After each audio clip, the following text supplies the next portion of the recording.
X-Men 97 writer Beau DeMayo alleges that Marvel has stripped him from the credits of the second season of the show, which he was also heavily involved with, after he posted a piece of gay pride fan art in June, whereupon he received an email from Marvel informing him that he was removed from the credits. Okay, this sounds unusual. So the piece of gay pride fan art was this one. And, I mean, sure, that's a saucy piece of light gay erotica, I suppose, but I've seen a hell of a lot worse at your average pride parade.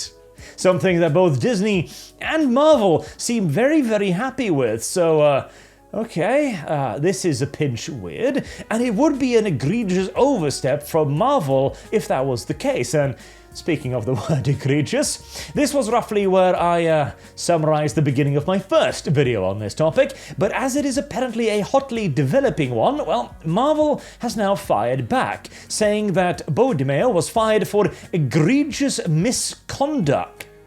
Not for, well, see, they were actually very vague on why he was fired. The leading theory was simply that he'd become Arch a of bit the of a past. PR This disaster, is Arch of the future as here, Beau with a DeMayo, quick rather intermission. interestingly, is both Marvel the reason has why now X-Men claimed 97 was that they actually a cut good ties show, with Beau DeMayo remarkably over enough, egregious and also the reason why it did so misconduct. poorly, because Mr. he DeMayo couldn't was shut up terminated about in his March wokeist 2024 nonsense. following an internal And the moment investigation. people got so much Given the egregious as nature a of the whiff findings, we severed of ties with wokeism, him immediately, he, of course, and he has no completely further cleared out of any affiliation interest in the with show Marvel. whatsoever, to the point that Further, I know a people source to now that Variety usually trust apparently my word also on these alleges matters go, that he was fired over I don't want to sexual watch X-Men 97, misconduct. no matter how much So, I say that it's yeah. actually a good show, because, There we well, go. it's got the stench of woke on it. And Variety went further in a tweet as well.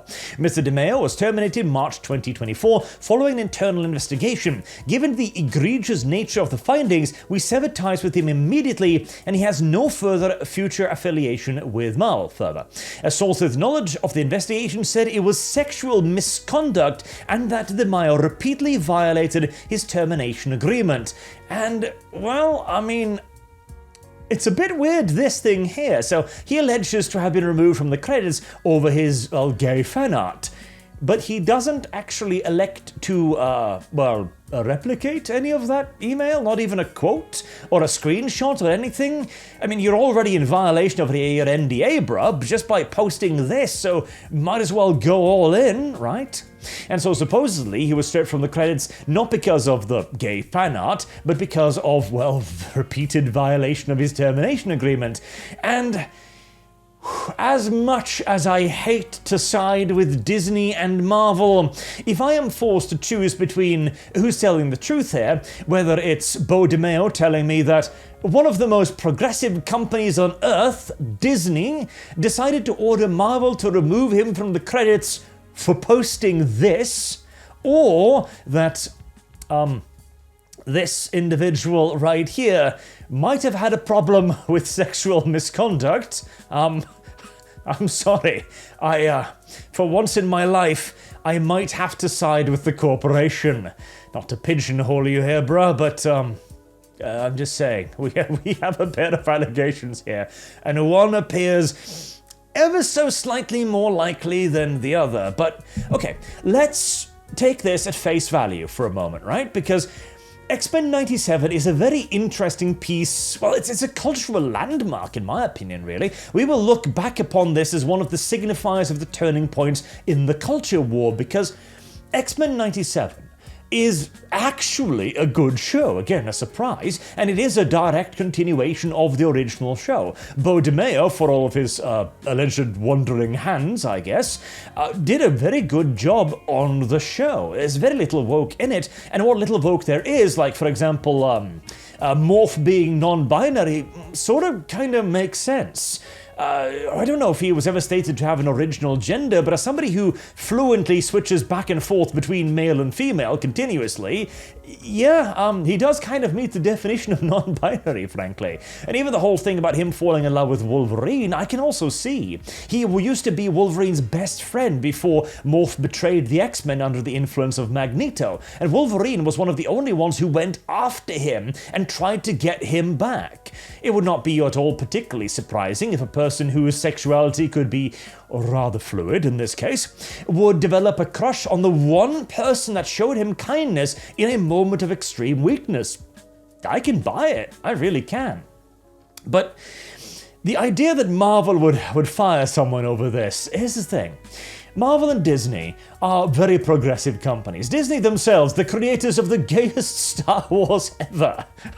I just don't think they'd necessarily object. But if they did, good, frankly. Good, actually good. This is what the companies should do. Now, in this case, I will run to the defense of Beau DeMayo just a little bit here, because this isn't even pride related, in my opinion. He's not wearing like a pride cape or holding up a black power fist or anything. It's just a piece of light gay erotica, really, which...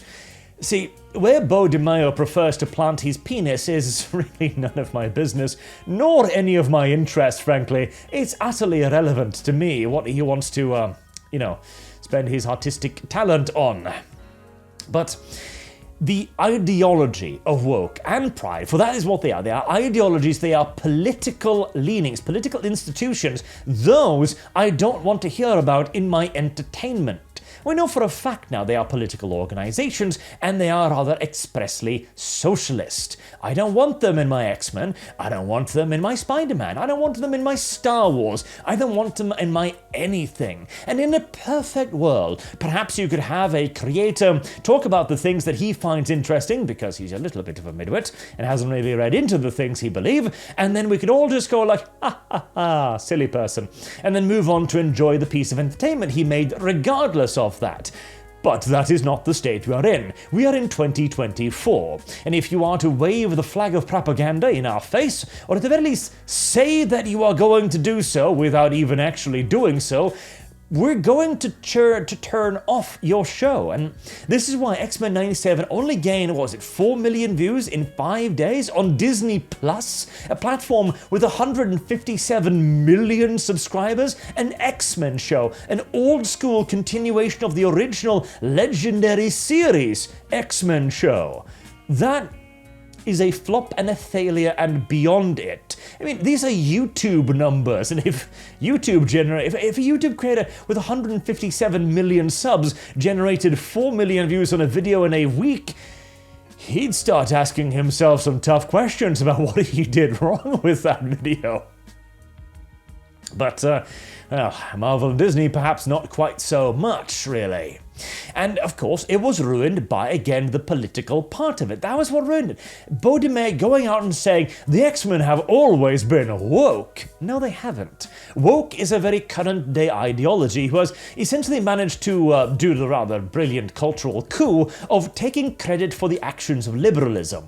I believe I talked about this previously, but like gay rights, for example, that is not a woke thing, it is a liberal thing. Liberalism looked at the arguments and like, we want to be treated equally. Like, okay, fair enough. That seems to be in line with our liberal principles. And then, many, many years later, now the woke are, we're gay, therefore we deserve special privileges and become a privileged, protected group, as they now are, both on the internet and before the law, at which point liberalism should have said stop, but by that time it was so completely and utterly infiltrated that there was no brakes on this particular train. So if Marvel, then out of purely economic concerns, looks at the failure and then looks at the reason for the failure, everyone's saying, why didn't you watch?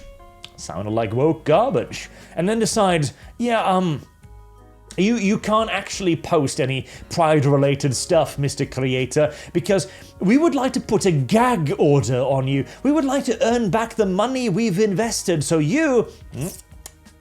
and shut up.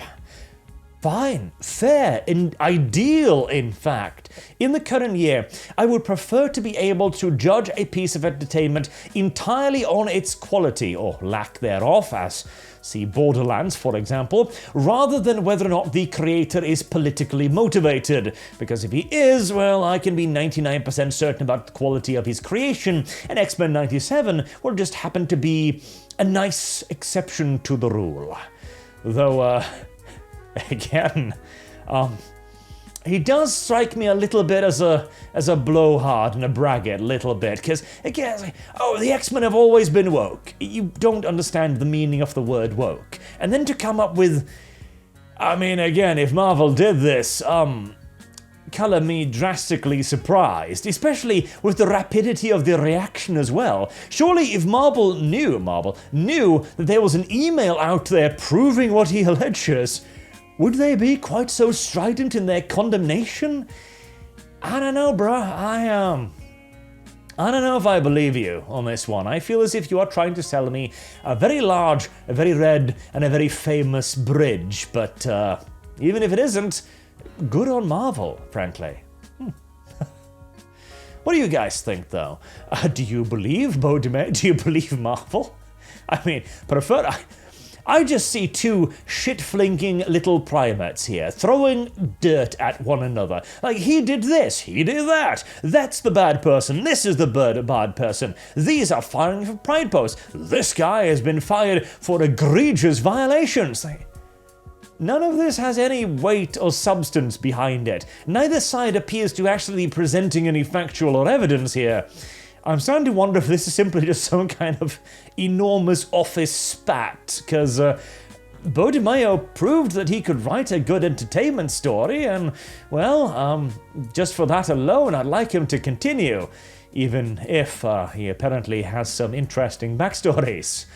And, God, in the contest here between the person who seems to be telling me something that seems difficult to believe, or the company who has done so much damage to me via Fat Thor, boy, it's a difficult selection, isn't it? Until next time, I've been Arch. Thank you all very much for watching, and I do hope to see you all again soon. Have a good day.